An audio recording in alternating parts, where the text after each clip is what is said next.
But if you read the contract, which we've posted, and the Center for Health Transformation had to get permission to post, it has very clearly, I was supposed to do consulting work. Now, the governor did consulting work for years. I've never suggested his consulting work was lobbying.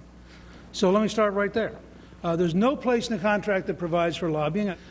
I think it's pretty clear to say that I have never, ever gone and done any lobbying. In fact, we brought in an expert on lobbying law and trained all of our staff, and that expert is prepared to testify that he was brought in to say, here is how the bright line between what you can do as a citizen and what you do as a lobbyist. And we consistently, for 12 years, running 4 small businesses, stayed away from lobbying precisely because I thought this kind of defamatory and factually false charge would be made. On this stage, at a prior debate, you said you were paid $300,000 by Freddie Mac as an historian. They don't pay people $25,000 a month for 6 years as historians. That adds up to about $1.6 million. They weren't hiring you as an historian, and this contract proves that you were not a historian. You were a consultant, and you were hired by the chief lobbyist of Freddie Mac, not the CEO, not the head of public affairs, by the chief lobbyist of Freddie Mac.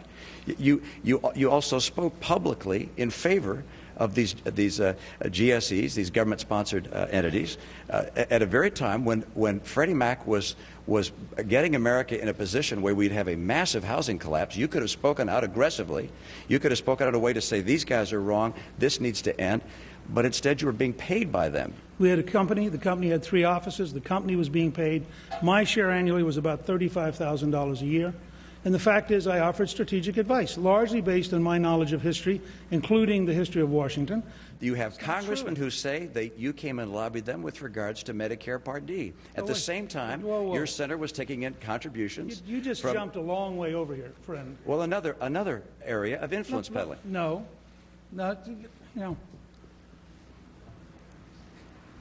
Let me be very clear, because I understand your technique, which you used on McCain, you used on Huckabee, you've used consistently, okay?